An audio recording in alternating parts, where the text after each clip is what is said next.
start with the Liquor and License Commission, and in the absence of Mayor Byrne, I'll have Lynn call the roll call to establish a quorum. The three commissioners, Cook, Schwartz, and Marquardt and Hebda. Okay. Deputy Commissioner Hebda? Here. Deputy Commissioner Cook? Here. Deputy Commissioner Marquardt? Here. Is there a motion to appoint a chairman pro tem? I'll appoint Trustee Tom Cook, Chairman Pro Tem. And I second that. Deputy Commissioner Hebda? Aye. Deputy Commissioner Cook? Aye. Deputy Commissioner Marquardt? Aye.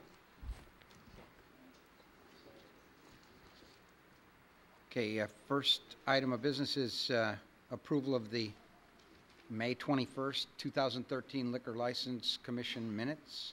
Is there a motion to approve? Motion to approve. Second. Motion is second.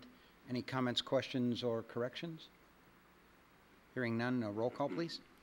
Deputy Commissioner Hebda? Aye. Deputy Commissioner Cook? Aye. Deputy Commissioner Marquardt? Aye. Okay, second order of business is the Forge of Vernon Hills, 634 South Milwaukee Avenue. Request for a Class A and D liquor license due to a lapse of renewal. Someone here representing? Yes, Henry's. Good evening. I'm Steve Simone, and representing Henry Markwood is here on behalf of the Forge Club, and we appreciate everybody putting us, the mayor and the trustees, putting us on the Liquor Commission call for today, and wanted to, maybe I can get everybody up to date. We, as I'm sure you're aware, that the Forge Club has been operating for some time in Vernon Hills, and we had a liquor license for a long time, which is now expired, I think, April 28th of 2013. And since that time, we have been we have not had a liquor license. I want to get the village up to date, and hopefully we have actually in the last 7 days we have paid almost over $20,000 with the state. We're back on hopefully in good graces with the state once the village hopefully will approve our license. We have had the village was out there with a field inspection, inspecting the grounds and electrical. That was yesterday, I believe.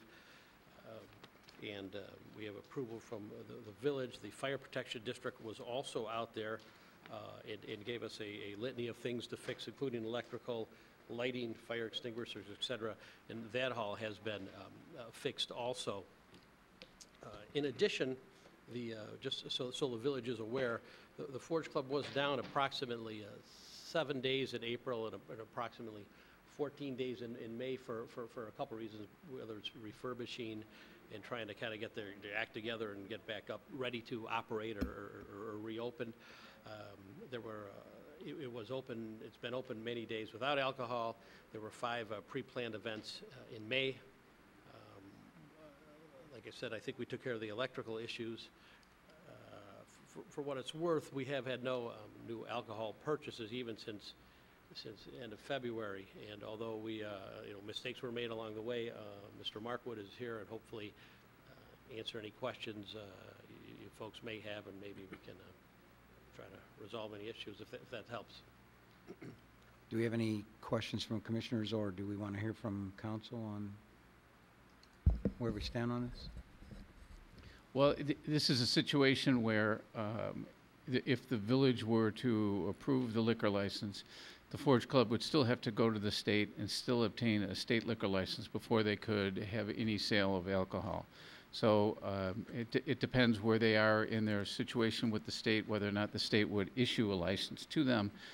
But the village is in a position, should they choose to, authorize issuance of a license to them, but that doesn't mean they can sell alcohol until they've straightened things out with the state and have a state license issued. Thank you. There has actually been a little confusion. We have something from the state saying that state law requires you must have a valid local license before a state license can be issued or renewed, and I know they have corresponded with Vernon Hills, so I guess we actually had a little confusion, which I'm sure is our fault, but we did make. The first step in order to get a state license, you need a local license. So your first step is here in the village. You won't be able to get a state license without our license. Okay. Armed with a local license, you can apply for and obtain a state license. My point is that if you get a local, if we approve a local license, that doesn't in and of itself mean you can sell alcohol until that state license is also issued. Thank you. Did Mr. Markwood address? Yes. Sure. I had it backwards. I thought I had to have the state license prior to the village license, and was in the Thompson Center and was told, no, you gotta have your village license. And I said, no, my reading of this is different. And they contacted Mr. Kalmar, who said, no, it is. You've got, so we have all the paperwork and all the things done with the state. It needs the village license for us to complete them. And with a village license, the state license is somewhat of a pretty perfunctory process. Well, So- we had everything in order, all the certificates, et cetera, with the exception of the village license. Chief Fleischauer? I think by way of background, there's a little more to this. I believe, although Monica's not here tonight, I believe that you had contacted Monica some time ago and said that you did not intend to get a renew your village license? And that's not correct. Okay. Well, I think we can say, Chief, that we're confused about some of these time frames, and from discussions we had with the, Yeah, there's been a number of letters from the state saying that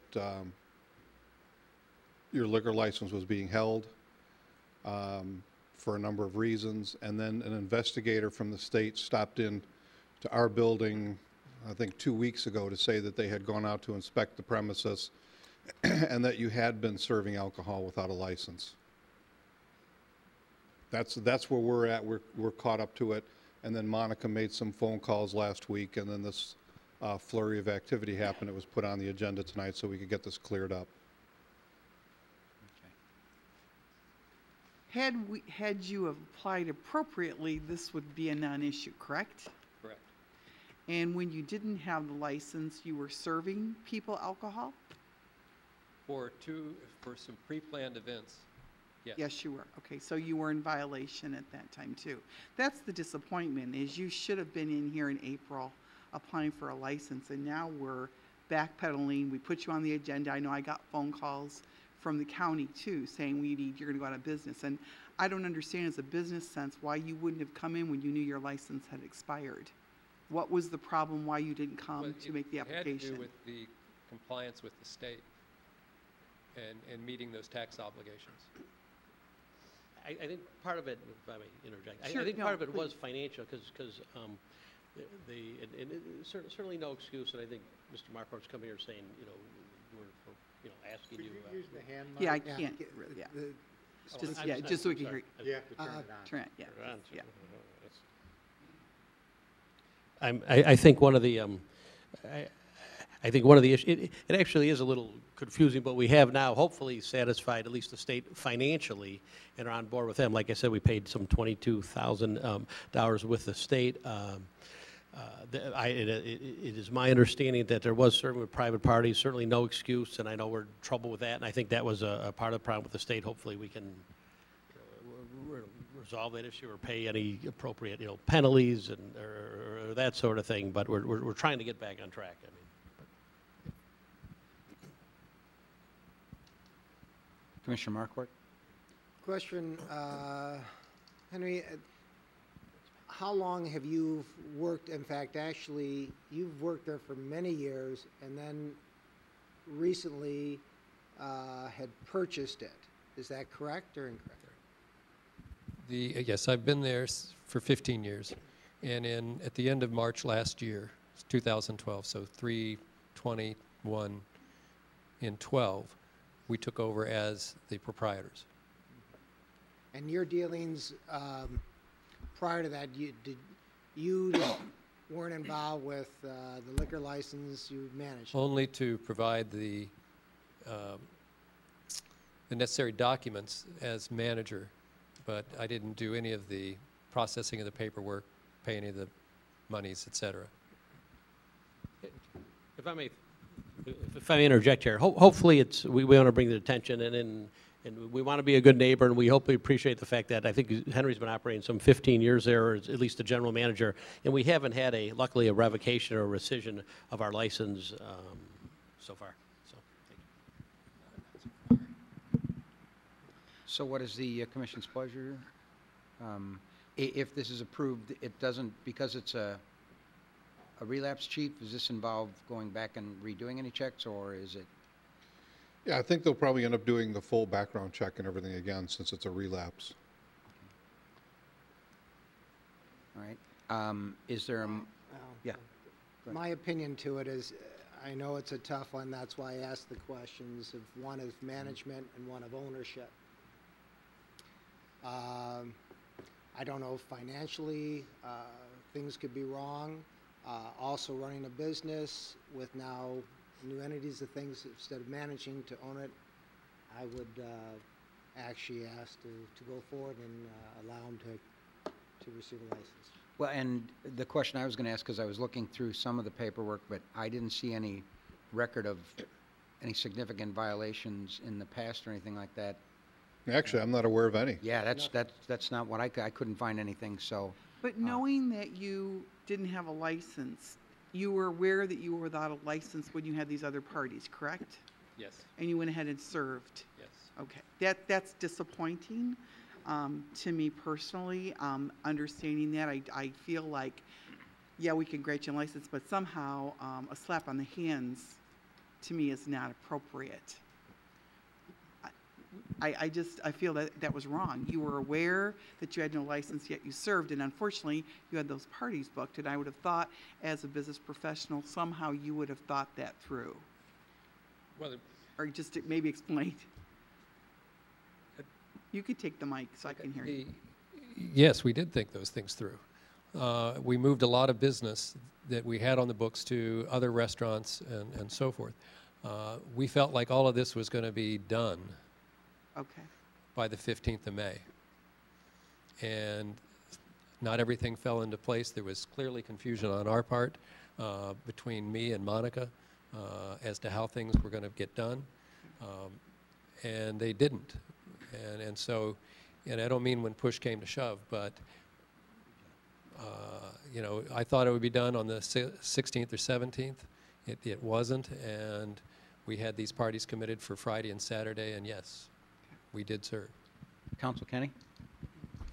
Just in response to Trustee Hebbs's concern, the item on the agenda is for consideration of issuance of a liquor license, and the discussion concerns a violation of our liquor code. I suppose there's two ways to deal with that. One is if the Forge Club was amenable to an agreed fine as part of this process, if that's the direction that the Liquor Commission was going, we could do that. The other way of doing it is to file a separate violation matter and go through the process and get to the same place where we are tonight. And I don't want to suggest No, the direction you're going, but I just wanted to kind of offer some possibilities of way of dealing with it. I recognize that you haven't had any violations, and that to me is a good thing. I'm just very frustrated with this whole process coming up, and I feel like, yeah, we're going to give you the license and bye-bye, have a nice day. So that's, you know, what example does that set for others in our community that may do the same thing and think, okay, I could get away with it? I do think I understand your point. For what it's worth, we wanted to point out, I know this is just our own, kind of our self-imposed punishment, if you will, for not having a license. For 14 days, it was down totally. In May, in 7 days in April, it was down totally. So we weren't, so if you know, the point is, I doubt that you give us a 21-day violation if it was 2 months ago or something. So we did kind of suffer in our own way. It's not an excuse, but there has been other business ramifications From this of the year, I'm situation. sure there have. I'm sure they have. Well, I would probably motion to grant them their license. Would you, entails Grant something. your license, and what I'm going to ask you is you educate every other business owner out there what mistakes you made and how you can correct those. And make that public knowledge to other business owners. You know what? I mean, come on. You know, I won't, you know, I know you went through it, but, you know, maybe you should educate other owners so that they don't have to experience the same issues that you faced. And hopefully learn from that. But it's not the best solution, but it is. I'm disappointed, very disappointed. There's a motion, is there a second? Second. A motion, a second. Any other comments or questions? Manager Alves? If I might, just to clarify, so this, trustee Markwart, would be for the Class A and D liquor license? Just so that's part of the motion, if that's acceptable? Right. Hearing no other comments, roll call, please. Deputy Commissioner Hebda? Aye. Deputy Commissioner Cook? Aye. Deputy Commissioner Markwart? Aye. Okay, motion carries. Maybe you could put something on cable about your experiences with this so that others, or at least do something. Thank you. Thank you for your consideration. Thank you. Since there's no other business on the Liquor and Licensing Commission, entertain a motion to adjourn. Motion to adjourn. Second. Motion a second. Roll call, please. Deputy Commissioner Cook? Aye. Deputy Commissioner Markwart? Aye. Deputy Commissioner Hebda? Aye. This will sound familiar, right? Gino, and in the absence of the village president tonight, let me call the roll to establish a quorum. Trustees Hebda? Here. Cook? Here. Markwart? Here. Schultz? Here. Schwartz? Here. Williams? Byrne? Quorum established. Is there a motion to appoint a president pro tem? Mr. Clerk, I suggest that via motion that Trustee Cook be made President pro tem for the duration of this meeting. Second. Trustee Schwartz seconded it. Okay. Trustee Cook? Aye. Trustee Markwart? Aye. Trustee Schultz? Aye. Trustee Schwartz? Aye. Trustee Williams? Trustee Hebda? Aye. Okay, we have a quorum. Would everyone please stand for the pledge? I pledge allegiance To the flag of the United States of America and to the republic for which it stands, one nation, under God, indivisible, with liberty and justice for all. Okay, first thing on the agenda is citizens wishing to address the board. Is there anyone that wants to address the board on something other than what's on the agenda in any way, shape, or form? Okay. Next item, official reports, village president. We have a proclamation in recognition of the Vernon Hills High School Wind Ensemble's University of Illinois Superstate Concert Band Festival Championship. You guys want to come up, whoever's here from it, and any band type leaders or whoever's the director? Yeah, band people, orchestra, you know, the people from this.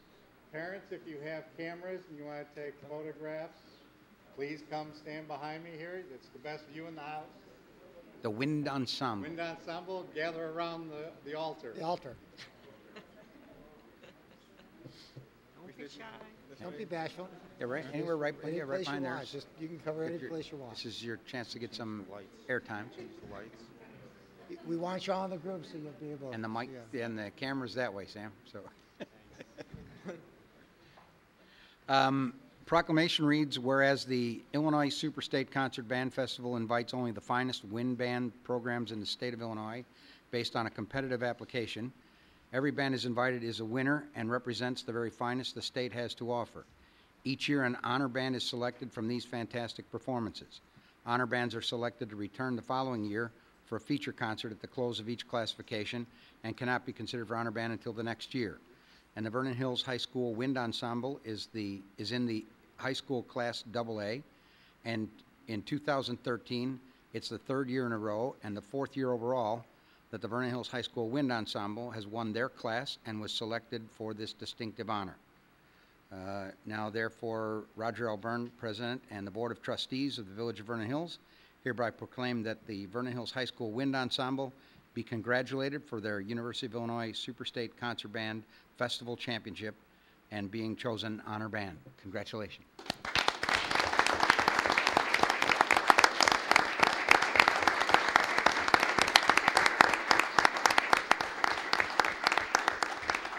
Now, is there a boss type, you know, like a director type? Your boss. Because what we can do is, if you, we have proclamations for everybody and a master one for the school, suitable for framing. And if by chance we could maybe pass the microphone around and have everybody introduce themselves, or if you could introduce them or something so that we get some airtime for everybody. And Name and instrument?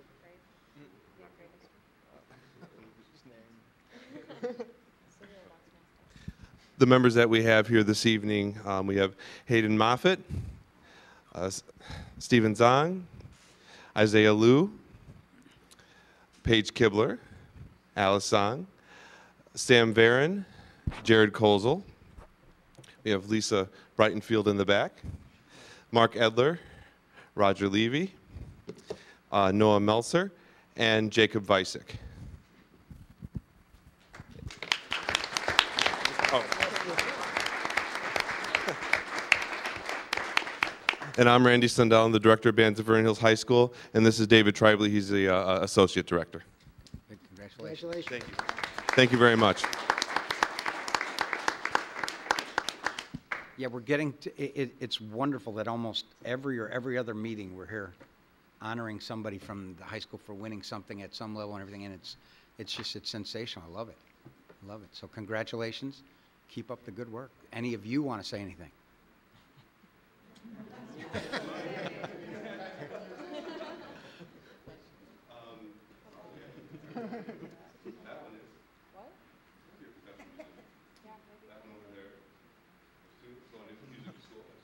Is that right? Good.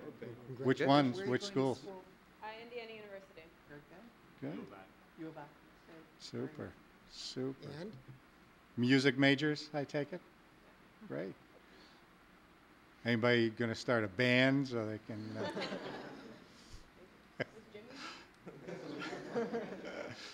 And is he like Mr. Shoe on Glee there, or is he a good coach? Good. Better, good. All right, well, thank you very much for coming. thank you, congratulations. And congratulations.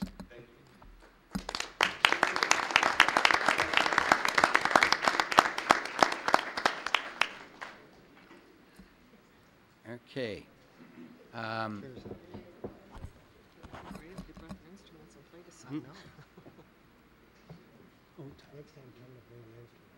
Yeah. We could have had them performing out. Okay. Yeah, I knew it was too good to be true. We do have one staff member has to make a comment. No, I'm just kidding. Manager Allison? Thank you, Trustee Cook. Just to mention that last Saturday was the first French market in Vernon Hills.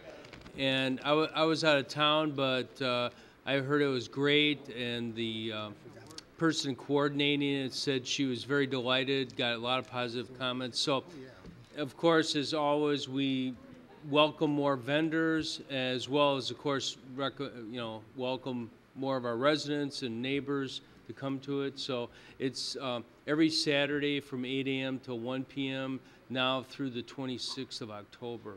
So come on out on Saturday and meet a lot of your neighbors. And she said, again, it was a great thing. And she can always use, Mike Storto will put the contact number on, but we'll, if you're a vendor, certainly we can add you to the group of people. So, thank you. Mr. Kelmer. Thank you, Mr. President. Along the same lines, next week, a week from this Thursday, our first Arbor Theater concert is to take place.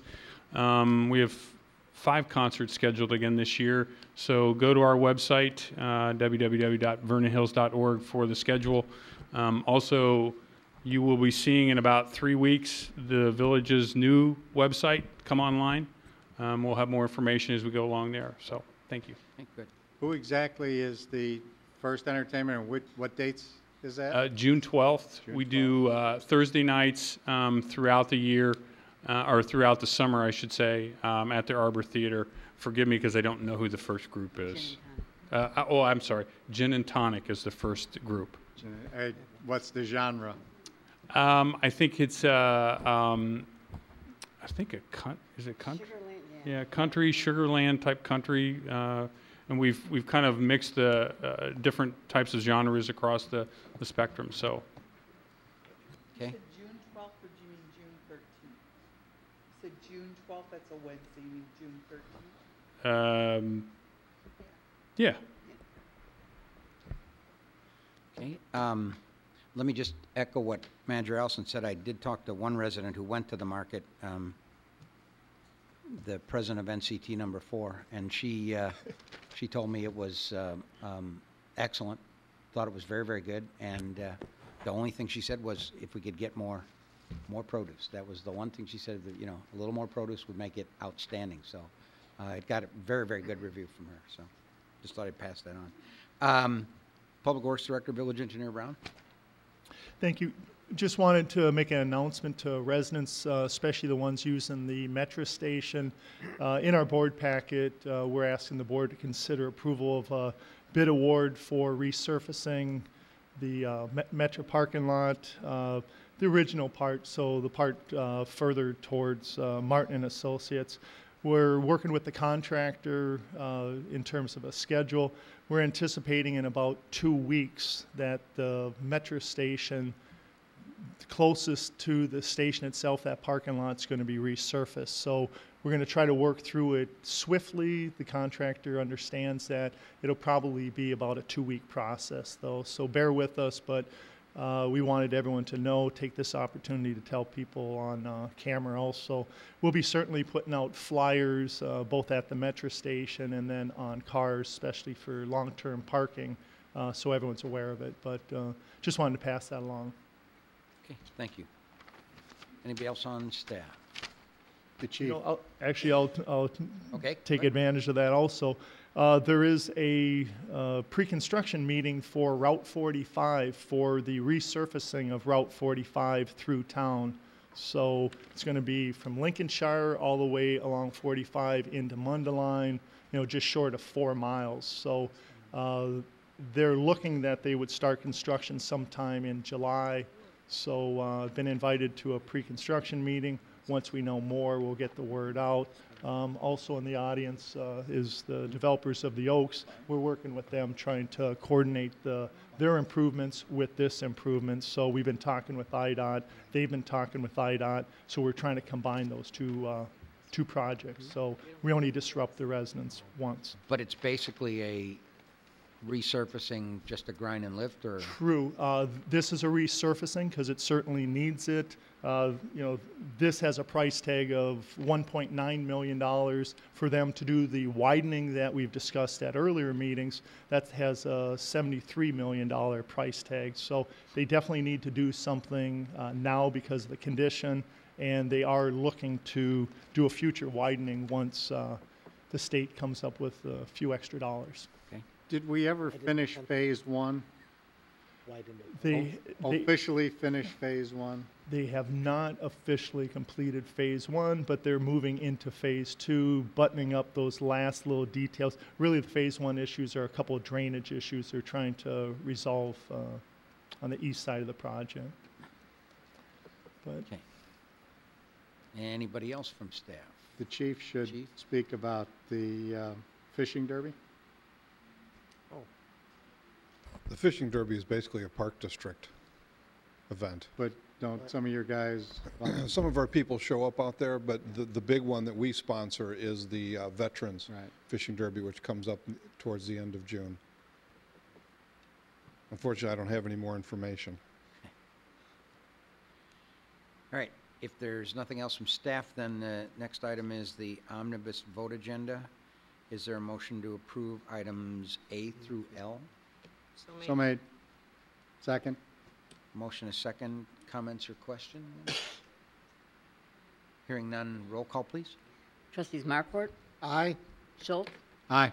Schwartz, Aye. Williams, Hebda, Aye. Cook. Aye. Motion carries. Okay. Next item is unfinished additional business. Approval of a Kemper voucher list of bills dated June 4th, 2013, in the amount of $10,149.59. Is there a motion to approve? So made. Second. Motion is second. Comments or questions? Hearing none, roll call, please. Trustee Schwartz, Abstain.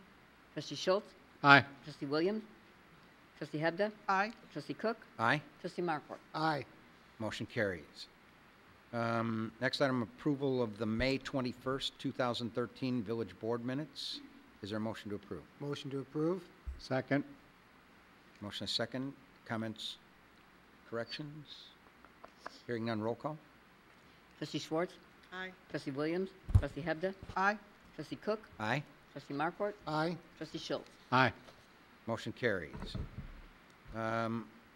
Next item is approval and passage of ordinance 2013-030, an ordinance approving an economic incentive agreement for the property commonly known as Westfield Hawthorne Shopping Mall, located generally at the northwest corner of Town Line Road and Milwaukee Avenue. Thank you, Mr. President.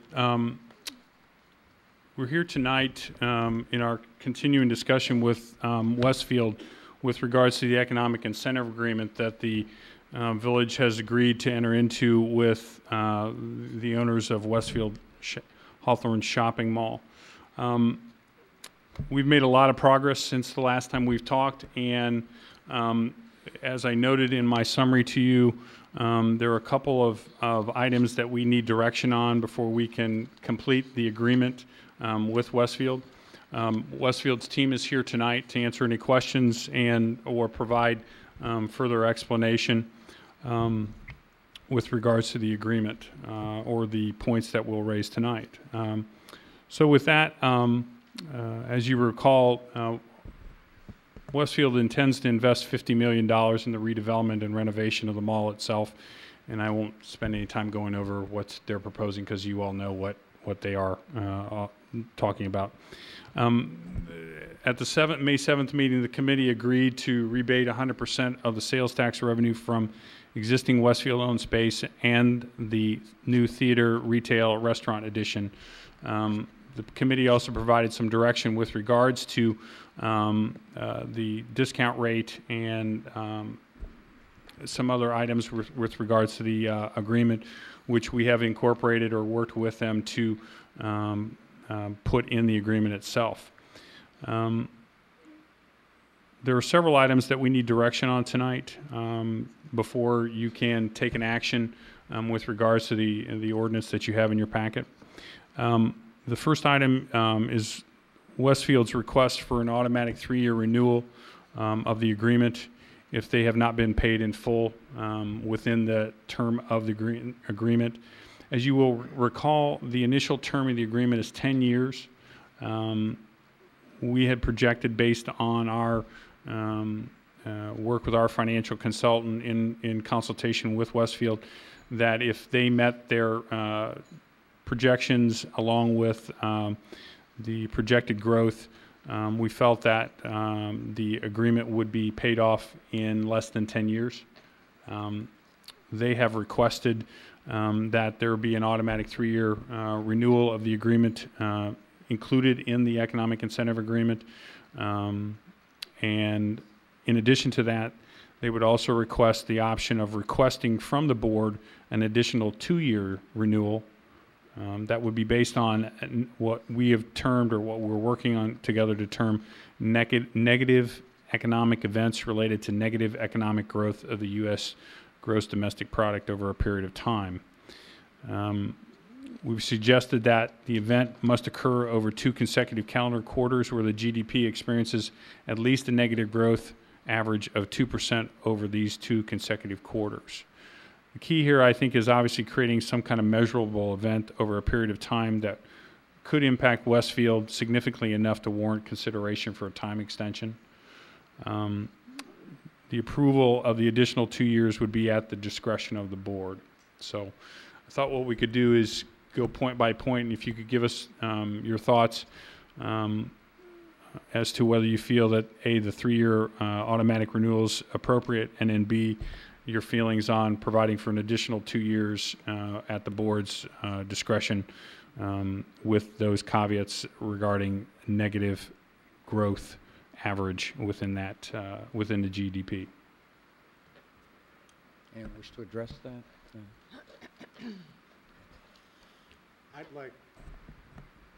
I'd like to hear from Westfield's representatives why they feel they need those before we begin any additional discussion. Okay.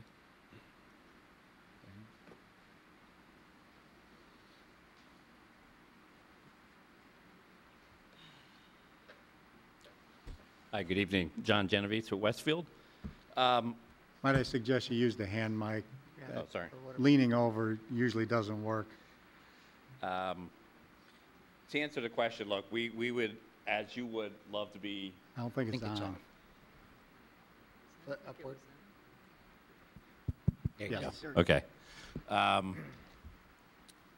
As you know, our interests are aligned, and we both want to have this paid off quicker. That means the mall has obviously been a success with all of our efforts, and our joint partnership has worked out.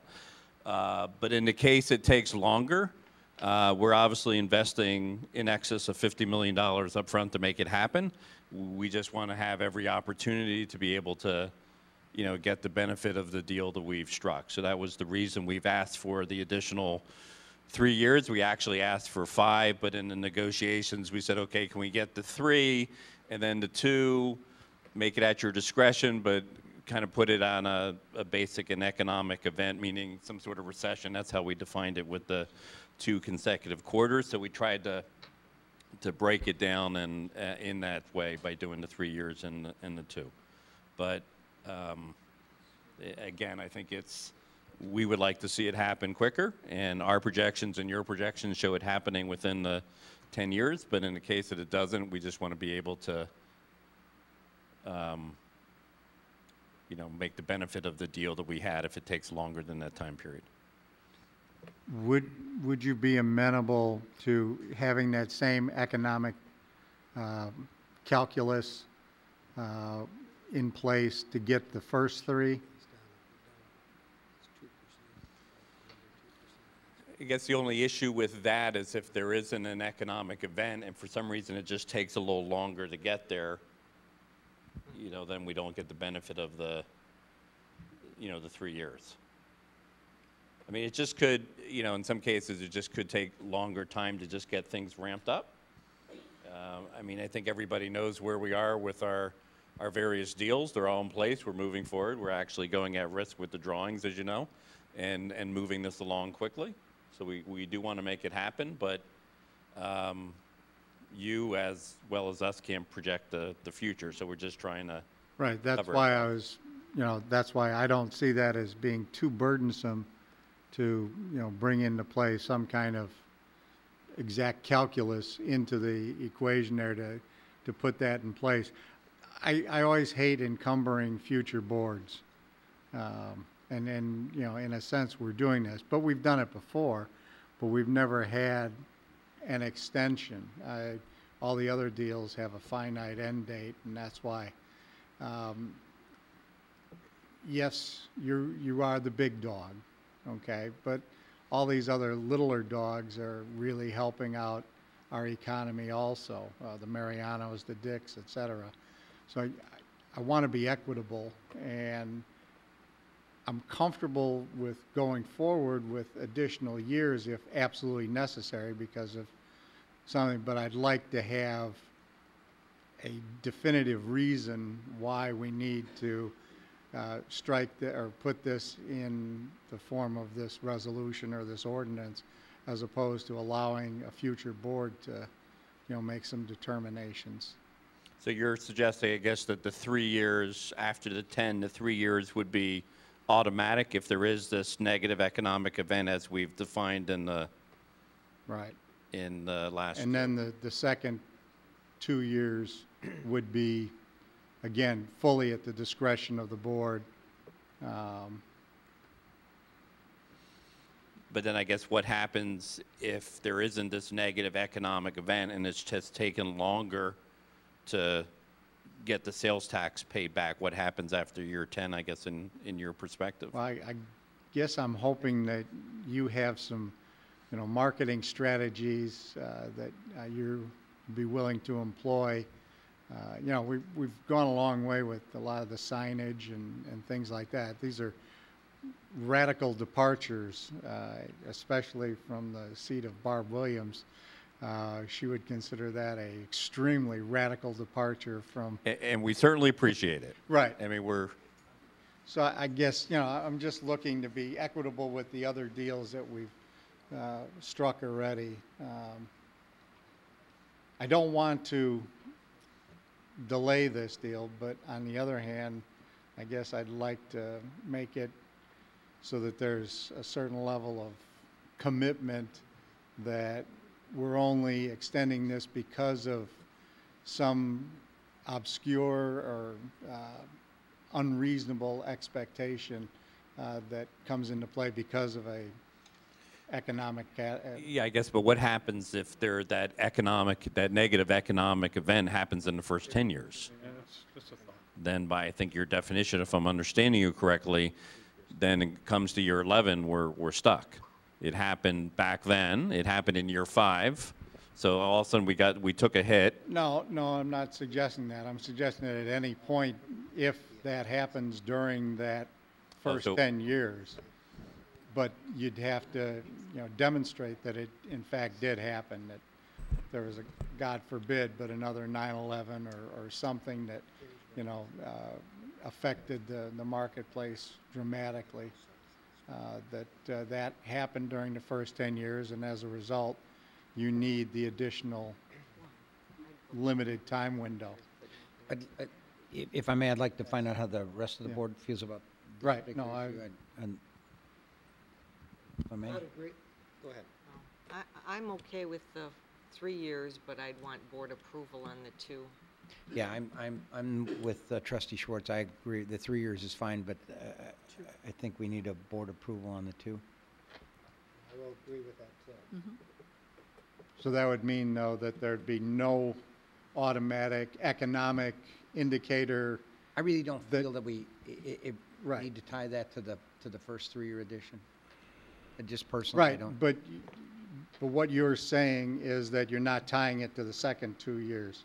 Because what they're asking for is if there's an economic condition that occurs during the first 13 years that they don't achieve, that they automatically get the 14th and 15th year.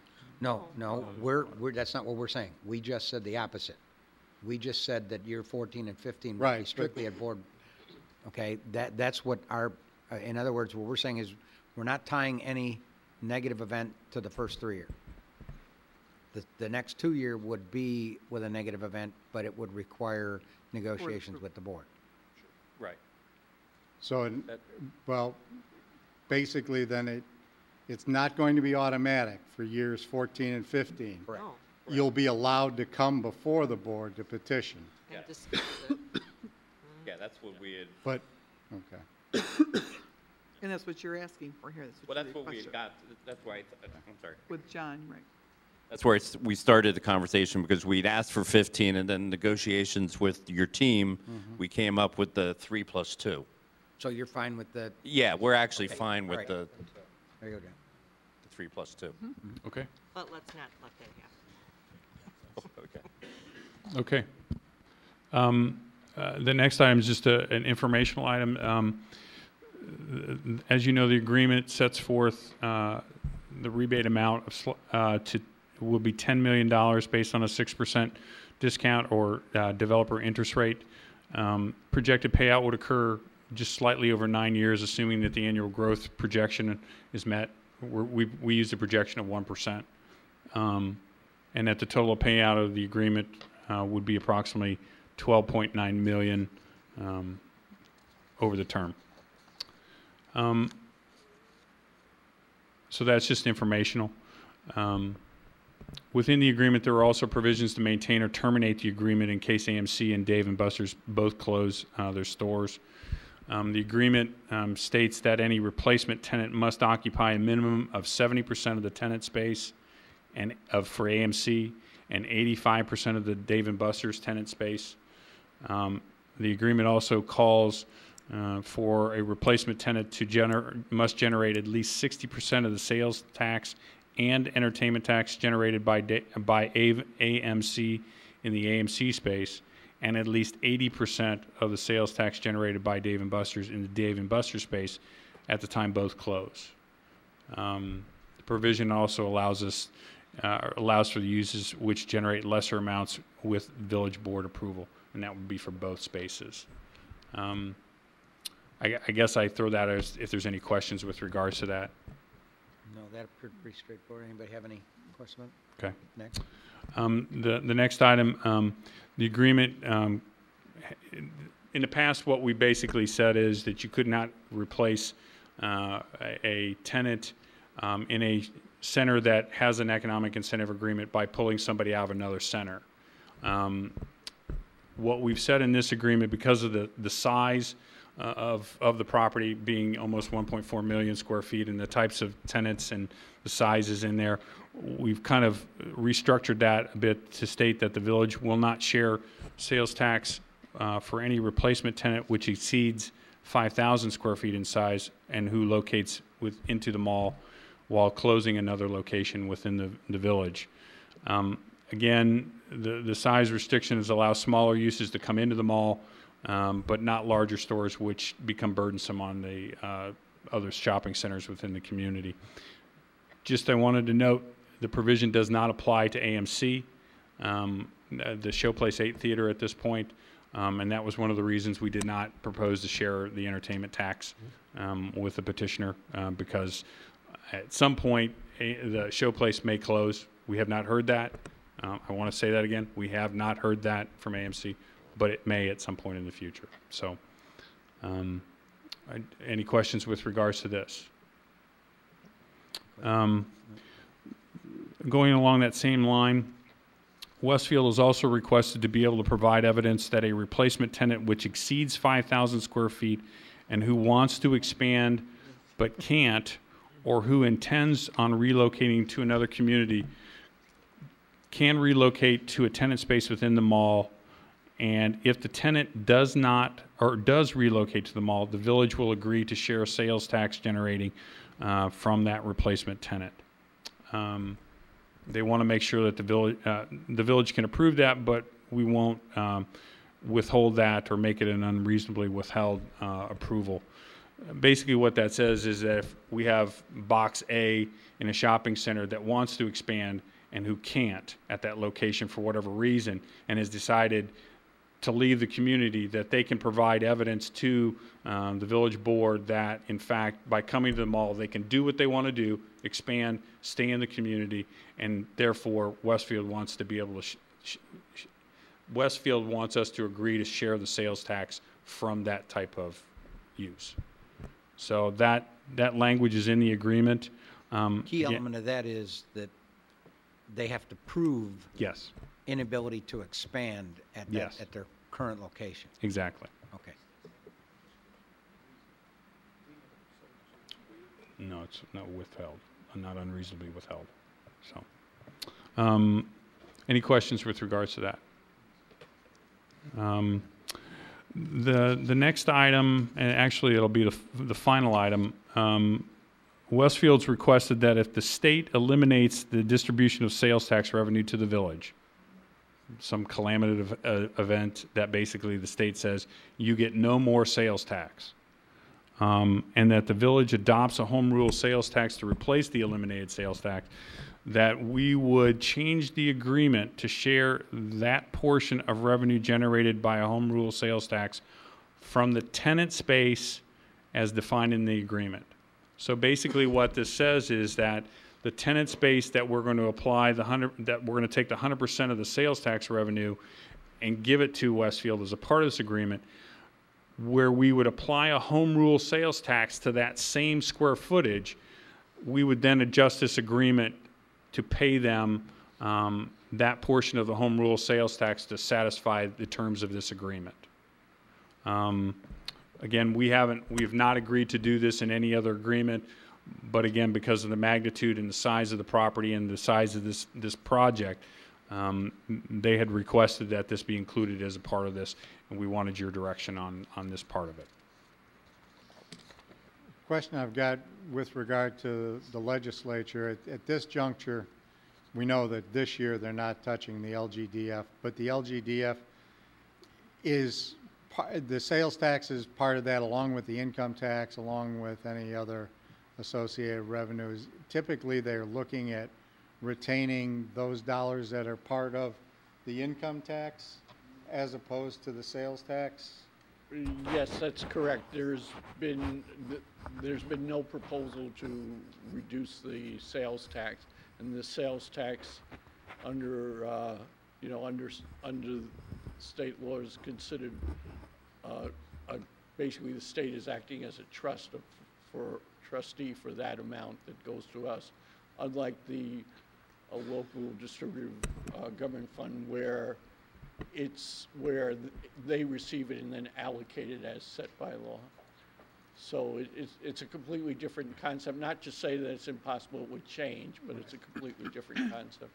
My personal feeling on this is such a hypothetical that should something like that happen, I know you would be able to renegotiate with the board. I'd rather not set any kind of a precedent and add this in because I see it as just strictly a hypothetical that were it to happen, we'd probably be renegotiating with you anyway because we'd be in a world of hurt at the same time. So, because that's what is our, one of our main sources of income. So, I would rather leave that something that could be renegotiated rather than build it into this agreement because it is so hypothetical. Plus, also, if they take away the 1% that really is our tax, that they're acting as a trustee, that there's nothing that says they wouldn't take away the 0.25%, so there still wouldn't be anything there. That fund wouldn't be there anyway. They'd say, well, fine, we'll take that too, because actually that 1% is ours. The state only, their base is whatever, 6% or so.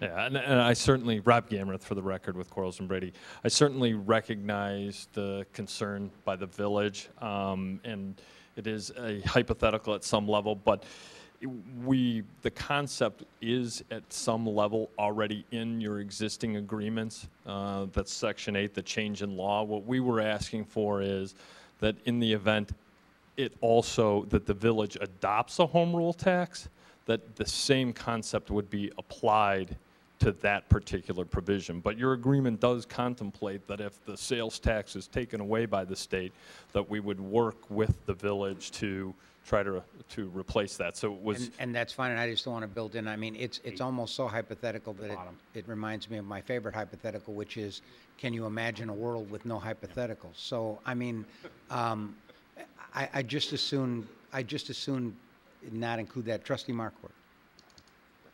You've taken the words out of my mouth, because that's where it comes down to it. If it affects us, if it affects us, it will affect you. And believe it or not, it affects us greatly. So if anything were to happen, you would definitely be hearing from us on it to make things work. So I really would prefer. So we'd have to renegotiate anyway, so.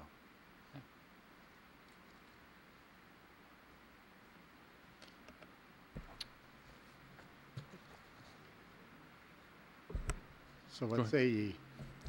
yeah, we're okay, I'm sorry. Okay. So for the purposes of the ordinance, we'll strike what section or what lines? It was not included in, but we know that Westfield wanted it, so we brought it up so that you'd have a chance to rule on it, but it's not in the agreement now. Okay. That's the italic section in 8, right? Yeah. Okay. So we would take that italic section out of section. Forgive me, I'm working off my working copy here. So, okay. So that was the last point? That's correct, unless there's any other questions that you have for Westfield, anything regarding the REIT or anything like that. I would like to make note of the contribution. Yeah. If you would, please. Westfield, as a part of this agreement, has also agreed to contribute $200,000 to Countryside Fire Protection District to assist the district in making capital improvements to better serve the mall and the general public. This contribution will be made prior to the issuance of the final CO for the theater. So it would be anticipated that it would be late fall of next year. And we're very much appreciative of that. And I know that the chief is here tonight. And I have one additional question, and it's kind of a housekeeping thing in that Larry needs to be apprised of the revenues that are coming in from each of the retailers.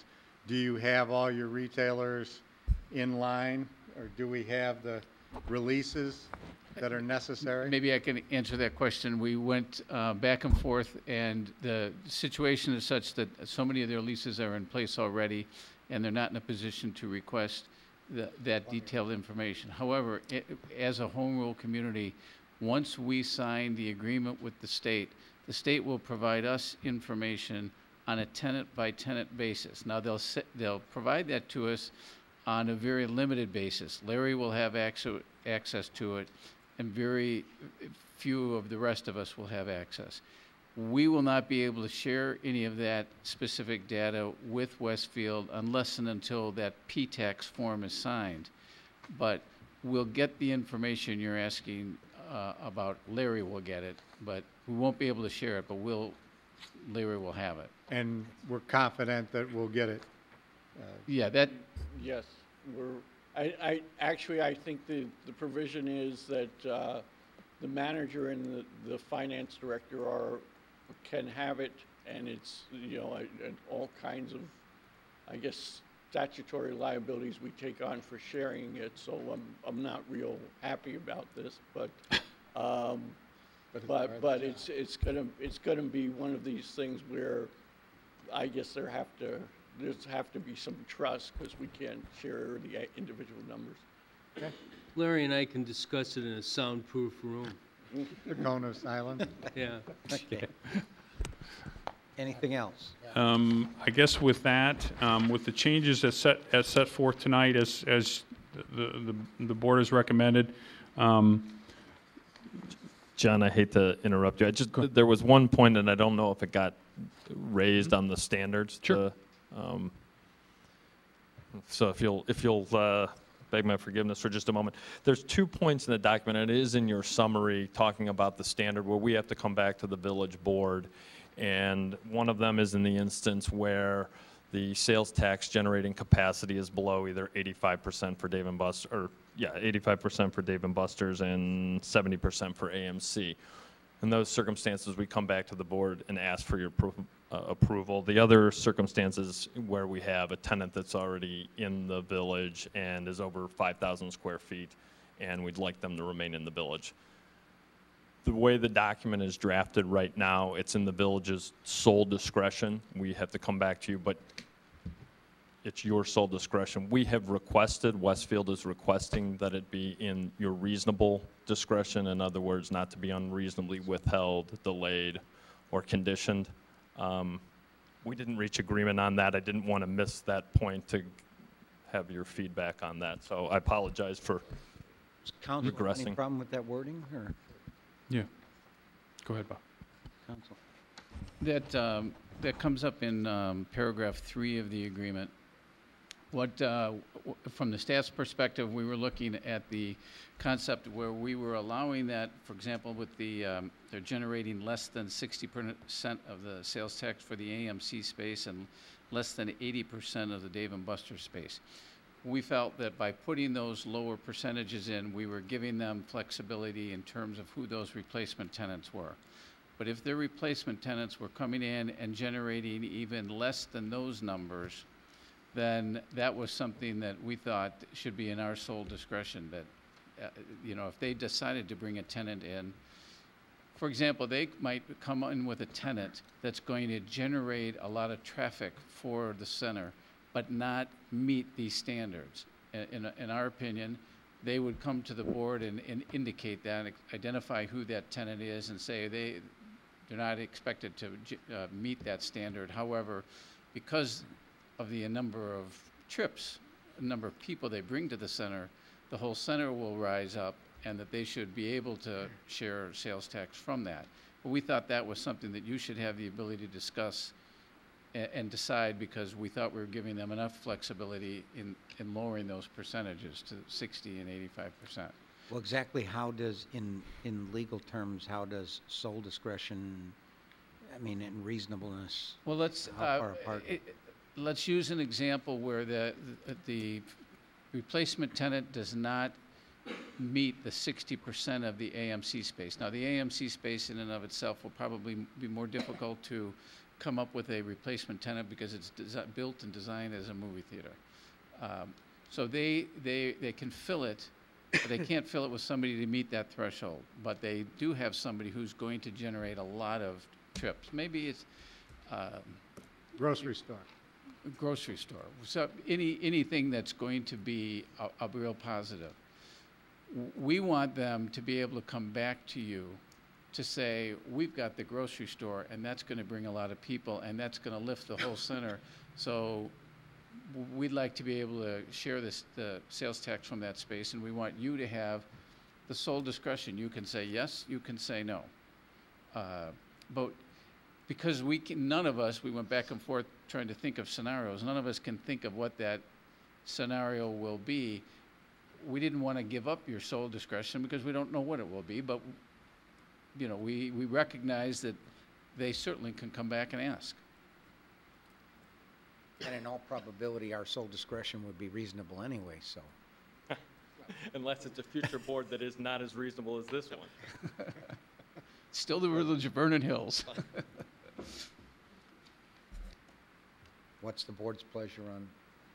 I like the language that protects us, that gives us the maximum amount of flexibility. I think we've been very flexible here on this agreement, far more than we were with the other agreements. And the only other thing I can back that up, to add to back that up, is how long we've been, sorry, no offense intended, but how long we've been chasing you guys since the original 2004 project that came here to get to this point. We're not going to, you know, walk away from it, and I don't think any future board would either. So. No, and we understand that, and this is, again, we view this as a partnership. We know there's a whole history. I'm not privy to all that, but Roger has reminded me many times of the history, so I do know it. You know, but again, it's just really trying to cover the future that we don't know. As Bob mentioned, we were trying to come up with circumstances, and you know, the reasonable language just, I guess for us in the world of retail, there's just so many factors that come into play, right? So that's why we were just trying to, this one and the other one with the 5,000 square feet, because it's a similar issue. There's a lot of factors that come in place. We were just thinking that the reasonable, you know, just assist in that issue. It's not a cut and dry situation, unfortunately, when you're dealing. And Bob gave a good example of a tenant that may not meet the sales tax, but may meet the, you know, the issue of driving a lot of people to the mall, which ultimately will drive people and sales tax in other ways. So, you know, it is of a concern of us, and that's why we asked for the reasonable on this one and the 5,000 square foot. What's the pleasure of the board on this one? I'll defer to Mr. Kenny's wording. Sounds like the board would prefer our attorney to your attorney, no offense, you know. Okay. Is the question's that on both? Because there's two items. What's the other item? The one is the 5,000 square feet. Mm-hmm. What's happening with the 5,000 square foot tenant? This is where they're closing another store. In other agreements, we haven't had this provision in there. But in the other agreements, we haven't had a mall. And we initially started out at 1,000 square feet on the theory that some people might want to leave where they are because the the mall is going to be moving on up, and they want to be a part of it. So we could foresee that some of the smaller tenants would move, and we wanted to give them the flexibility without, should we say, nickel and diming whenever a small tenant moved.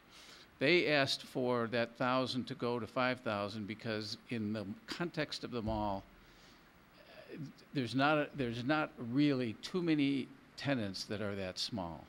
And they, I think, rightfully need some flexibility in terms of the size because of the types of tenants generally are going to be national in character because it's a mall, and a lot of the tenants who go to a mall are more national, so they're going to be larger. So that's how we got to the 5,000.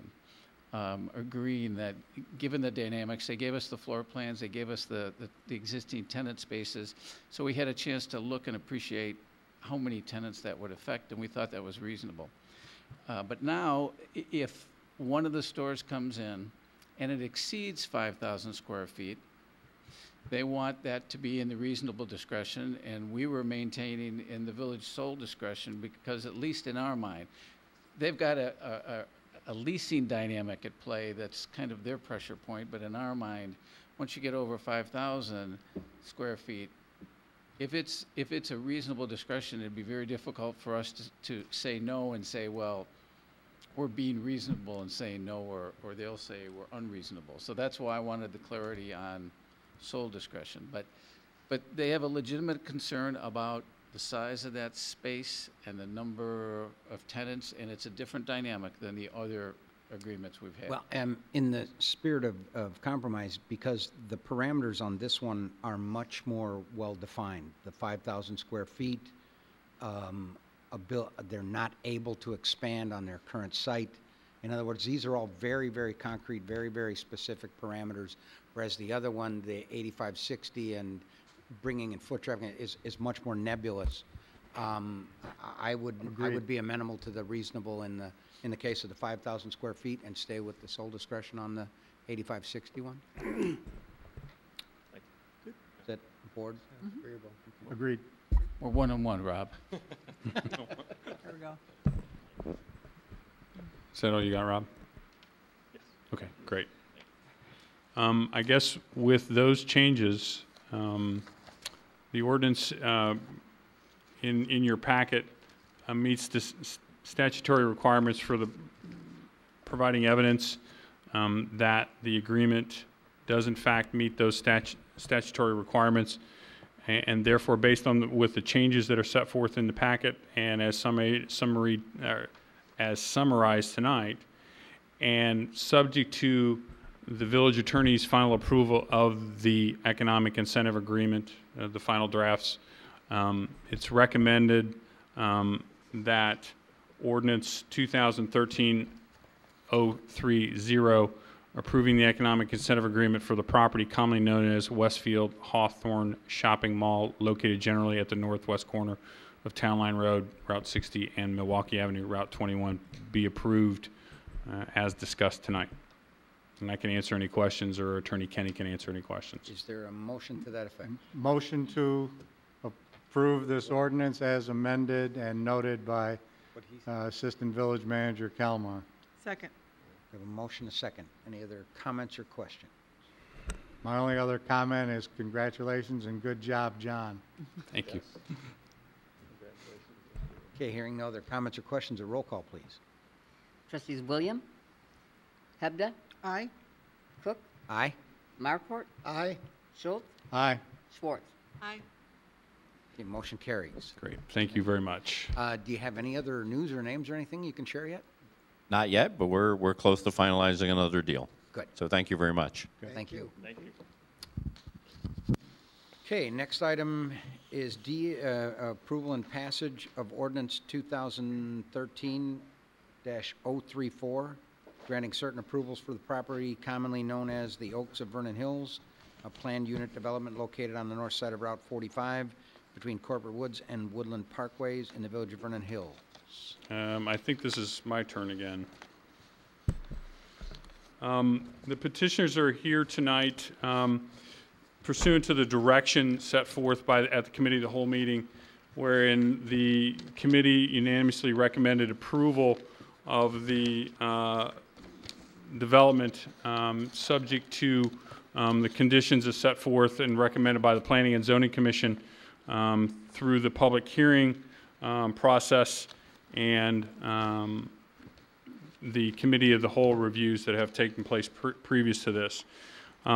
At the committee of the whole meeting on the 21st, representatives from ZF Industries appeared before the committee to express their concerns about the proximity of the proposed project to the rear of their building and their related loading docks. The committee asked that the developer and staff meet with ZF to discuss their concerns, which we did on the 29th at the ZF site.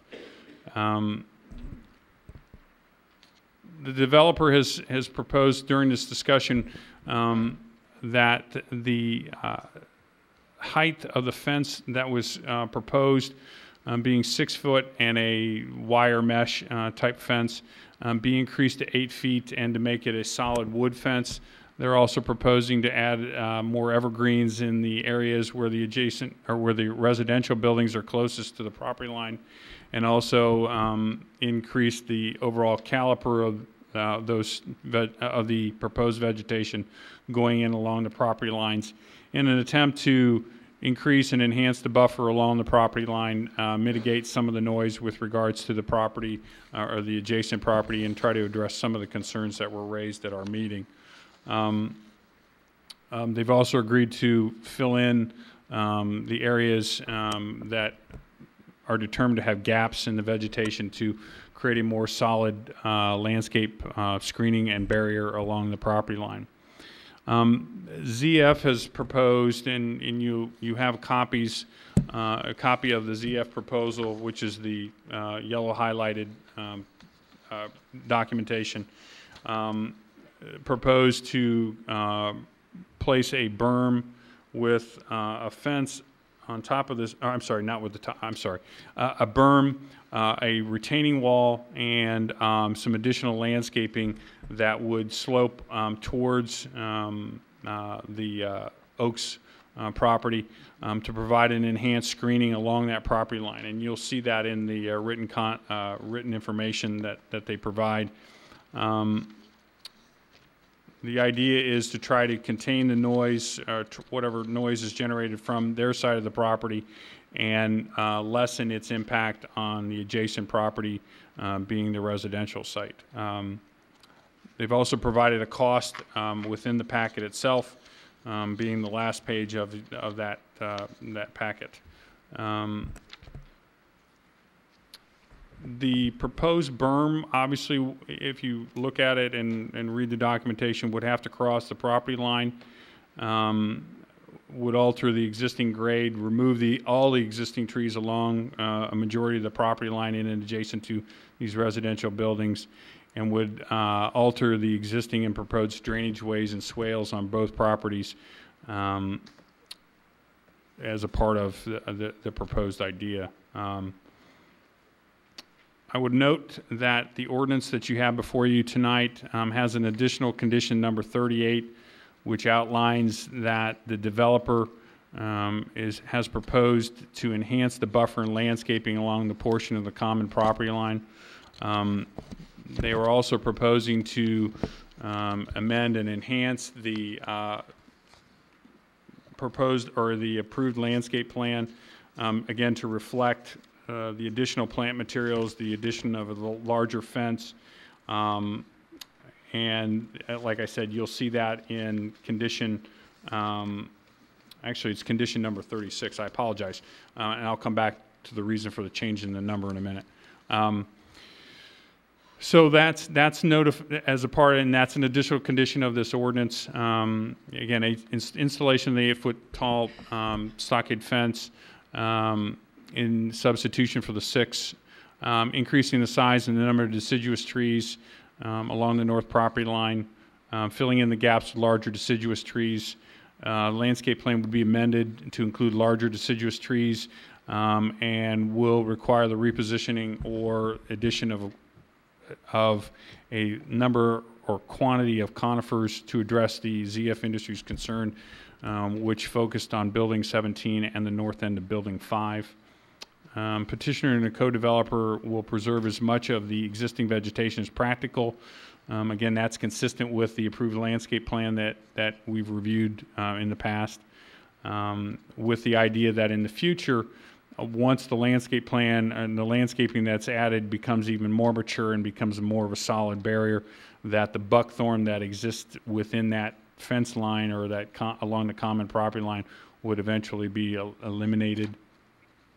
Additional conditions including field verify with the village's landscape technician, all tree removals prior to removal, and also to field verify the placement of new plant material to ensure the trees are located where they will do the most to minimize the potential conflicts between the uses and the like.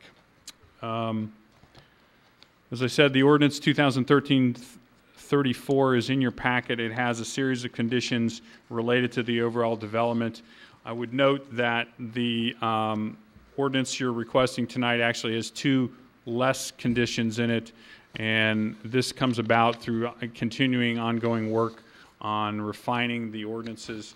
The petitioner's attorney provided some additional clarification, and much to the appreciation of the staff, and was able to take some of those items out of the ordinance and refine them or remove them to reflect that they've already been included in the plans which you all have seen previous to this date. So that's why you only see 36 conditions instead of 38, which is in your packet. So I guess with that, I can answer any questions.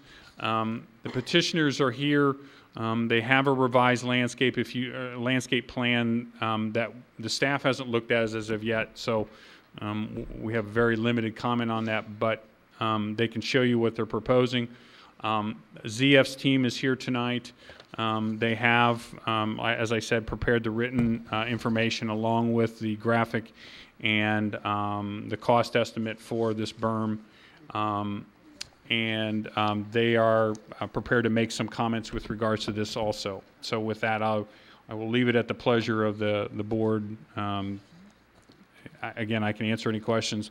The petitioners are here tonight. They can answer questions, or ZF can make any comments or further comments that you may want to receive. Okay, any comments or questions from the board? I have a comment. Yeah, go ahead. Well, I'm confused. Kinsey wants to build a great project. They want their tenants to be happy, and ZF brought to their attention some issues. You made your adjustments, and if ZF has a problem, let them do what they need to do on their property. I don't know why we would impose what they're asking for onto Kinsey. Okay. Anyone else? Because the problem I have with the proposal is the amount of vegetation it would take out, the amount of the old trees that are there that would obviously would take out. I don't see it as being that much of a gain for that much destruction. So. My comment is what you're opposing is $430,000 to be put on the Oaks that's a big one. Plus, you're looking at over 40 feet with building a berm. You're squeezing off the property, and then there's in the design that has come before us. My gosh, you have a drop off on the backside. Yeah. I understand what you're trying to do, but you're saying, here, build this, but you pay for it. I don't agree to that. Just one additional follow-up comment with regards to the PUD for corporate woods. We did a little bit more looking at the specific provisions to address noise within the park. And basically, I'll just read it to you because I think it's pretty self-explanatory. And this is on page F15. At no point on the property line on which the operation is located shall the sound intensity level of any individual operation or plant other than the operation of motor vehicles or other transportation vehicles exceed the levels as shown in the following table. Now, I won't go into the table because I think a lot of their concerns, and correct me if I'm wrong, but a lot of their concerns relates to the operations of the trucks at the rear of the property, both loading docks, trucks entering and exiting the site, and the like. And what the noise provision does, as set forth in the plan unit development, is to basically say that the operation of motor vehicles or other transportation vehicles aren't subject to the noise requirements. So the trucks that they run and load back at the back, I mean, my interpretation of this is, in fact, we can't measure the noise generated by that. Now, if they took something out of their building and worked on it in the parking lot, and ran up the engine on, a turbine, or something like that, then I think we have another issue. But in terms of running trucks and vehicles and those types of things in the back there, I would think it would be hard pressed to apply the noise provisions here to ZF and bring them before you. Well, and Kinsey's aware of that, right? There are going to be, okay. And with regard, though, in my past personal experience, it's never really been the vehicles themselves operating, other than if a diesel is idling and it's got the flapper and that clanging, that creates a sharp pitch noise. Right. But again, we're at a significant distance here, so I don't think ZF is really any problem there. The only other noise really is the loading and unloading of a semi-trailer with a forklift when it hits the dock plate and the ramp, and the truck itself acts as kind of a sounding board. How do you see that fitting into that particular PUD ordinance? It doesn't fit nicely, let's put it that way, because it's not well defined. And it's one of those situations where, the sound intensity of any individual operation or plant. And that would be, an operation would be loading and unloading a truck. Right. And the question winds up being is, what's the duration? I mean, and then obviously getting out there and measure with a measuring device at the property line and making a determination if in fact there is an issue. I mean, it could very well be that the ambient noise that's out there, could very well be louder than what's going on in that short period of time. Right. Or when we arrive, if we were called and we had to go out and measure it, that truck may be gone. So, well, it would probably be any truck being loaded or unloaded using a powered. Sure. So that's the only real issue, I think. And right. Because we've got such a setback, and because we've got the heavy landscaping here, I don't particularly see this as a potential problem. It would be the only problem I would see. I don't particularly, because we all live on residential streets and we all have people driving down those streets in the middle of the night, and Council Kenny. Thank you. I just wanted to make one other point that, and this was discussed at the committee meeting, where there'll be a rider to the leases of the tenant spaces in specific buildings up at that north end. So those tenants will go in knowing and being aware of ZF exists and their operation. So they won't be leasing and be shocked. It doesn't mean that after they lease, they don't come in and complain, but they will all be notified pursuant to a rider to the lease. And so they'll know what they're getting into.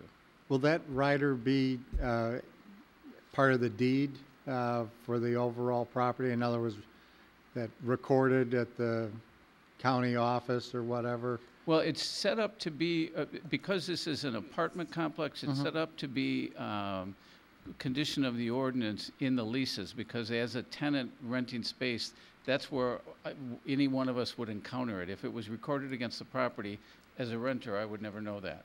So we're getting it at the line where a tenant. Right, and that's where I want it to be. I was just wondering if that might not be another good thing to do. Any other? So at least the tenants won't be unaware of what's going on. Any other comments or questions from the board, or perhaps a motion? Yeah. I guess the question is, do you want to have any questions for the petitioner or? Yeah. Did anyone else wish to address this? Absolutely. Absolutely. Come on up.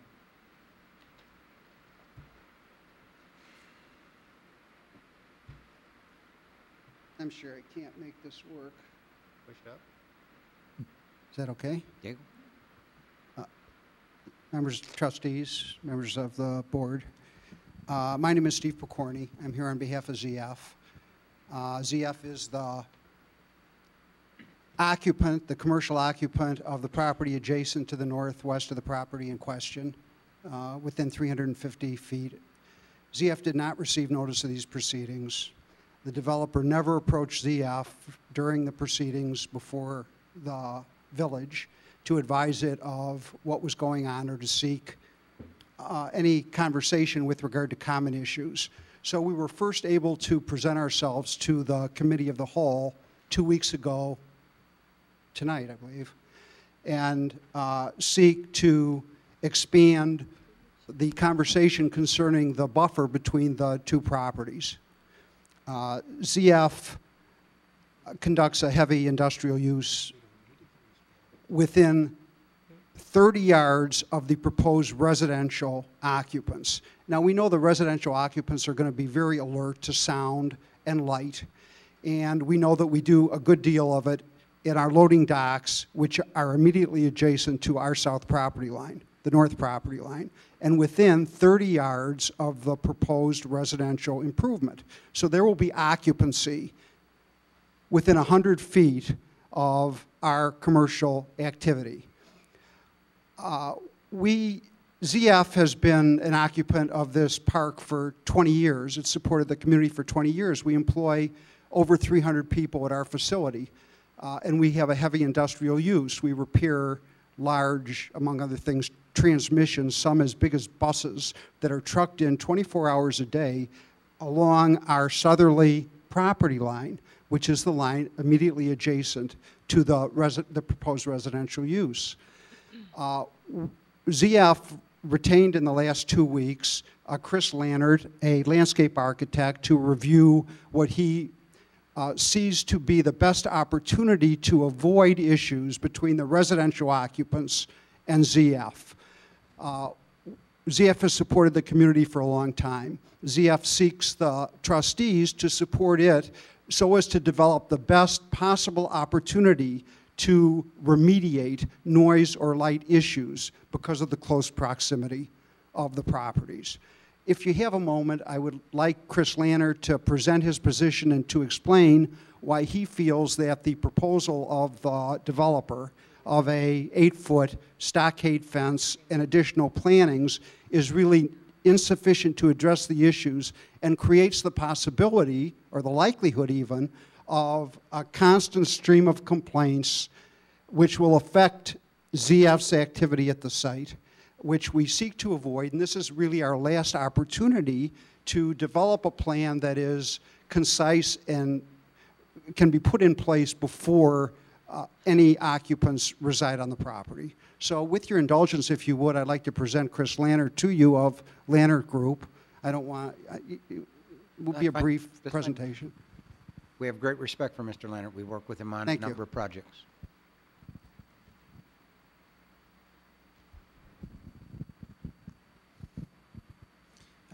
Good evening. My name is Chris Lannert. I have my company in Geneva, Illinois. Have enjoyed a very good working relationship here within the community. And I guess really my letter party speaks for itself. Certainly it is very pricey, as was pointed out by some of the trustees. But I do think that it really solves the conflict of use issue, which was created when the residential was put in adjacency to the industrial. We believe that the enhancements that have been made, is a step in the right direction. It certainly is over and above anything that, is called for in your ordinances, and certainly is a fine plan. We were never questioning whether or not they were meeting the ordinances or whether or not they were being a good corporate citizen as ZF has been.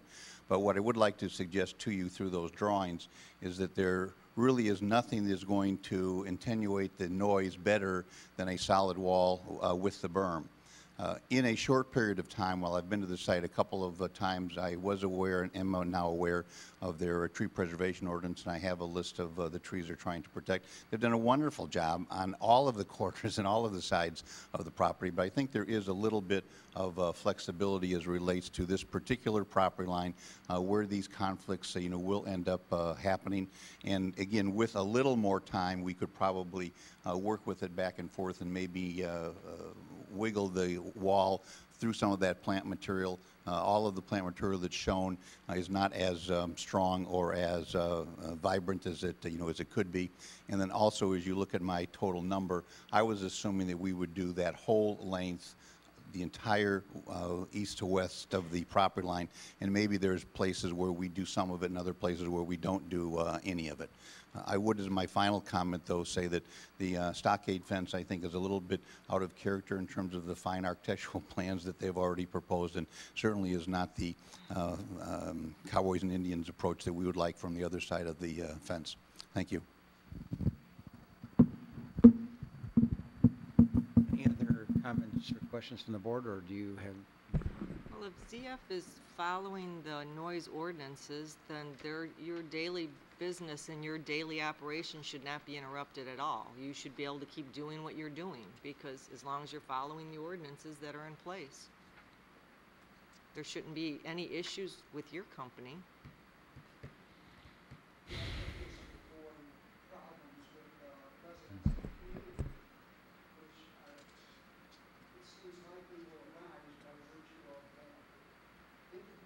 Well, then Village Hall, unfortunately, would be getting the calls, and Kinsey or whoever's the manager would be getting the calls. They're going to have the problem. As long as you're following the noise ordinances, you do your business as usual.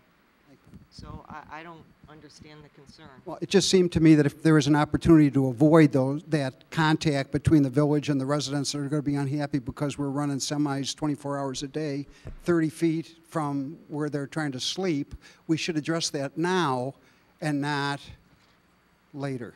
Yeah, and if or avoid it. If there can be a reasonable solution, I think, but at $500,000, I'm thinking they're thinking that's not too reasonable. Well, it's not. There is development that's going there in the first place, so the actual spread is less than the cost of the entire proposal that's presented by Mr. Lannert, and there is room also for accommodation on both sides with regard to that, but the point is that a stockade fence really doesn't work, and we need some accommodation, we feel, of a much higher nature in order to avoid the likelihood of a constant problem with the residential community, which we don't want. ZF does not want to have, can't tolerate a problem with the residential community. And the close proximity, the townhouse is going to be less than 90 yards. It's going to be less than, 90 feet from where we're running these trucks. It's across this room. So really, we feel that we need to seek your assistance in developing a better buffer than the one that has been proposed. Okay, thank you. Is there any new information that the board would like to discuss? The only question I have is ZF willing to pay for those improvements that the Oaks would be mandated by their plan? I'm only the lawyer. However, ZF will do whatever is reasonable and appropriate under the circumstances and has spent a good deal of money in the community, and these dollars are not classic in the international business sense. Okay, any, no, I agree with what you said. I'm not real fond of that. There's a lot of things that are brought up here, and again, you can't please all the people. So I guarantee there'll be complaints from anybody. But I mean, geez, right down here at Deer Path and 45, person bought a house, he's been there for many years. There's a train that runs by him. There's more trains that run by him. I know I saw him out painting a fence yesterday, apparently, and he's been there for a while. So I'm gonna tell you right now, geez, they're gonna have it in their paperwork, it's going to be explained to somebody, and be honest, Okay. I don't know how far you go with it.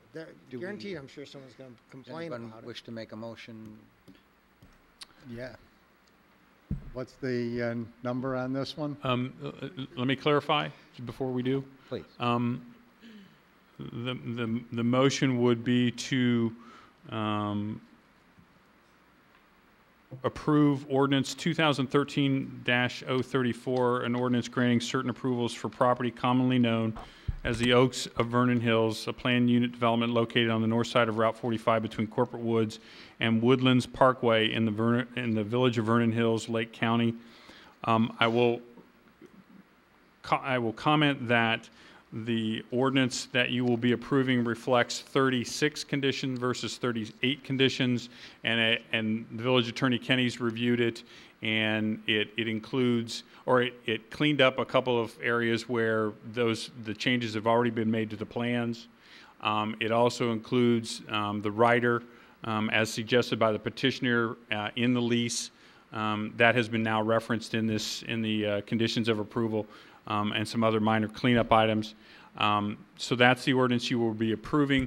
And I would also note that it would also be subject to the village attorney's approval of the REA, which will govern the operations of the property, everything from how the roads are maintained and the tree preservation activities go on the property. So that long-winded part is the motion. Okay. So made, based on what I'm seeing from the drawings that I'm going back and looking through the drawings that we had at our prior meeting that were in that packet, and we were talking about 10 units that are really, and they're not even that close in the sense that they're off to the side where the docks really are not. So we have a motion? Yeah, I don't Is there- see is there a anything, second? so. Second. Okay, we have a motion and a second. Any other comments or questions? Hearing none, roll call, please. Trustees Hebda? Aye. Cook? Aye. Markwart? Aye. Schultz? Aye. Schwartz? Aye. Williams? Okay, motion carries. Thank you. Thank you. Okay, any new business or communication to come before the board?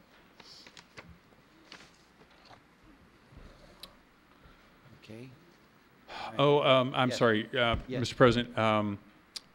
Several of you have asked the question about when is Buc-ee's going to start?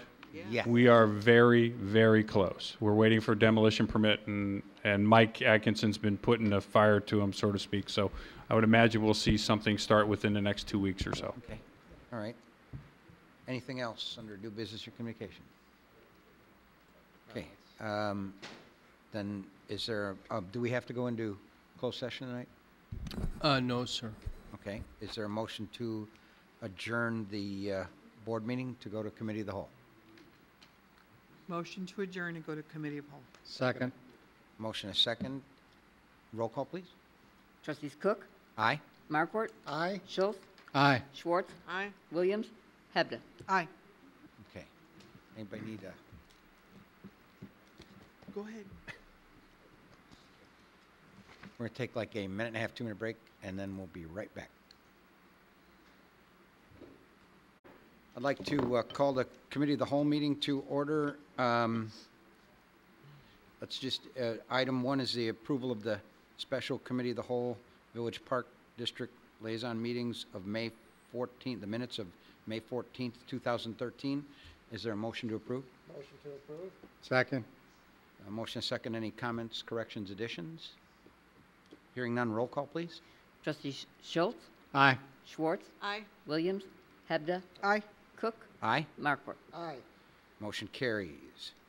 Second item, approval of committee of the whole minutes of May 21st, 2013. Is there a motion to approve? So made. Second? Motion is second. Any comments, questions, corrections? Hearing none, roll call, please. Trustees Schwartz? Aye. Williams? Hebda. Cook. Aye. Markwart. Aye. Schultz. Aye.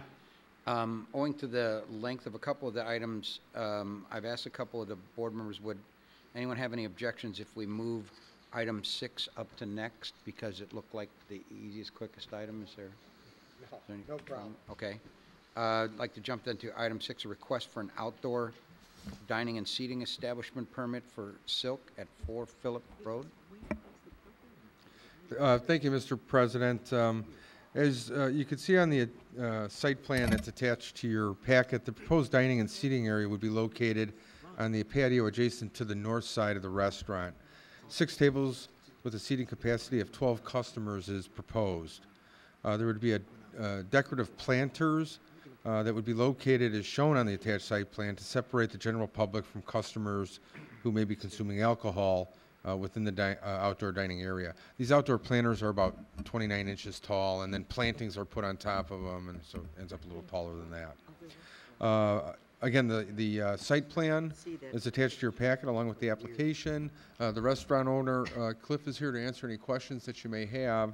And for tonight's meeting, if the committee feels this request is appropriate, then staff should be directed to prepare a resolution approving the request, subject to the conditions that are outlined in your packet. Okay. If everybody's had a chance to look at the site plan, that I went out there this evening to look, and one of the things we usually talk about is a fenced-in area because of it dealing with alcohol and that. But this is unlike any other that we've had previously. There is no general foot traffic. They're isolated. I agree. I agree. So I don't see that as, because that's usually one of the things that we request. Yep. That's correct, and it's, the one place that has planters is Nirvana. Right. And it seems to work well there. I mean, Well, but the thing is they're also in the middle of a larger plaza with significant general foot traffic, and this is not. So the way it is, I mean, it looked like it'd be a very nice addition to the front of it. Yeah. Any other board comments? Anybody? It was just in size. Am I correct though, Michael? There were additional chairs, but tables, but it's been downsized, correct? Yeah, I forget the exact number that were originally proposed. It might have been 8 or 9. I went out there personally, met with Cliff. We measured everything out to make sure that everything would fit. We'd still have at least a 42-inch public sidewalk remaining. So that exercise resulted in us reducing the number of tables to 6, and what's shown does work. There's enough room for the dining, and there's enough room for the public sidewalk adjacent to the building.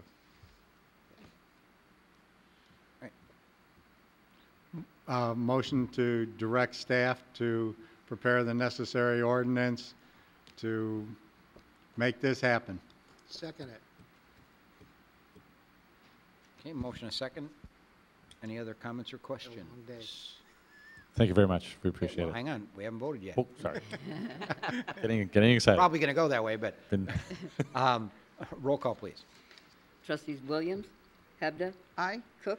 Aye. Markwart. Aye. Schultz. Aye. Schwartz. Aye. Thank you. Now you're there. Now I Did can go. you care to say anything else? I mean, how's business going? I mean, things are picking up. We're actually, we got wind of the renovations to the mall and what's going on there, and we've kind of escalated our plan to put the more contemporary elements of our restaurant together in terms of the menu, and we're rolling that out here shortly. So I would obviously invite everybody that might be listening to this, or even you folks, to come in and enjoy more chef-driven type experience with a nicer dining element, and obviously the patio is going to be an enhancement to that and help us also to beautify the area outside a little bit to make it a little bit more attractive for people to come in. So that's really the goal behind it. Okay. Thank you. Thank you. Back to the regular agenda. Mr. President, the next item on the agenda is for Hawthorne Square.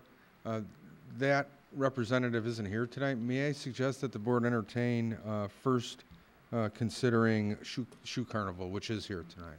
Okay. Item 5, the request from Shoe Carnival for approval of facade renovations at 701 North Milwaukee Avenue. Thank you. I can give you a brief summary as the applicant comes up here. Shoe Carnival will be new to Vernon Hills and will be located in the space formerly occupied by Ulta. Similar to other facade renovations in that facility, the width of the entrance canopy would be increased. In this case, it's from 27 feet to 50 feet. And the parapet would be slightly raised to a height of 30 feet. That would comply with the PUD requirements for River Tree Shopping Center. The new design would square off the shape of the facade, including installation of a new brick column to the left. The columns and the perimeter of the facade would be brick, and the sign band would be a dry-fit material. The color of each of these materials would match that of the existing center. Again, a copy of the drawing showing the existing and proposed elevations along with a site plan is attached to your packet. And for tonight's meeting, if the committee feels that the facade renovation is appropriate, then staff should be directed to prepare an ordinance approving the renovation subject to the conditions that are outlined in your packet. And again, the River Trees representative is here to answer any questions that you may have. Is this right next to Michael's? Yes. Yes. Yeah. Alta isn't there anymore? or- Alta's moving over next to Dick's. This is Alta. It's basically taking over the Alta space. Oh, So basically, we had two renderings basically showing, in essence, where the Alta is now. Big Dick's. They're actually moving over, and Shoe Carnival's Yeah, taking over their Alta's that space. remodeling that moved that building that was set back all the way out to the, Okay. right next to Dick's there. So in essence, this is what it looks like before, and this is what it'll look like after.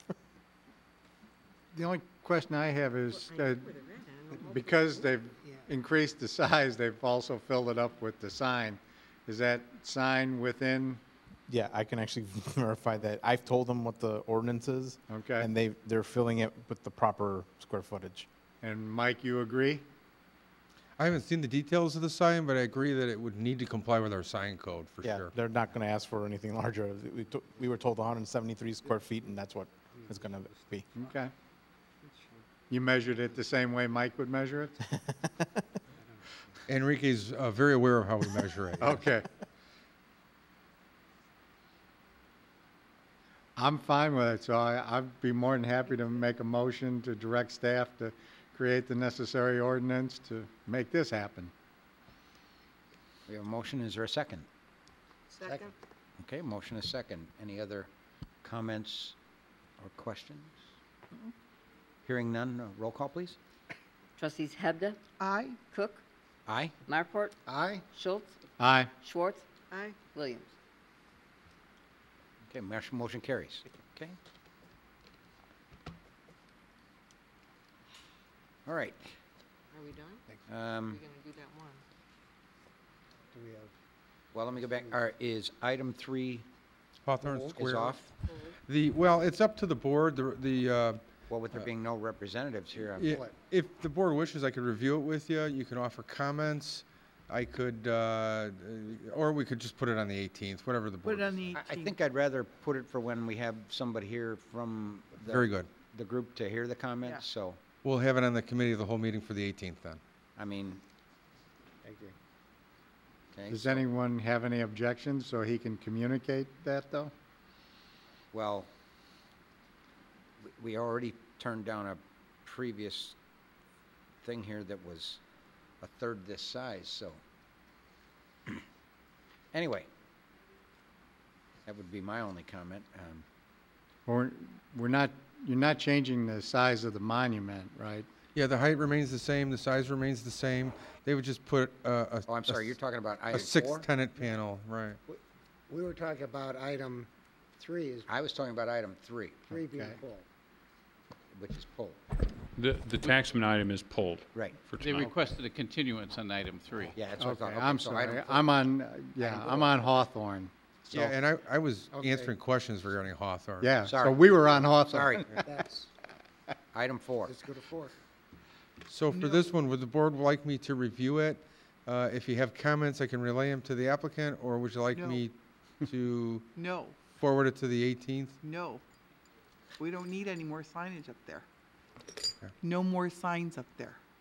They've got a big enough sign on their facade. They don't need anything more. Okay. Thank you. That's from this board member. Did they say the sign's going to get bigger? I thought they were just cutting it off. Well, may I suggest then that at least we give the applicant a chance to give their pitch, but at least they'll have a heads Share up? my comment with the applicants, since I'll- they're not here tonight. I'll share that comment. I made the effort to come here, they need to make the effort to come, so Thank you. you can share that with them. Okay. So, with item 3 pulled, item 4 moved, we've done 5 and 6. That takes us to item 7, if I'm correct. We're done, aren't we? I just want to make sure Oh. I'm not missing anything because we were on that different page a moment ago there. Because item 7 is one of those that's fine. We are there? Come on. Okay. I think we're there. Then we're at item 7, adjournment. Is there a motion to adjourn committee of the whole? So made. Second. We have a motion and a second. Roll call, please. Trustee Schultz, Aye. Schwartz, Aye. Williams, Hebda, Aye? Cook, Aye. Markford. Aye. Okay, motion carries. So we are adjourned. Thank you and good night.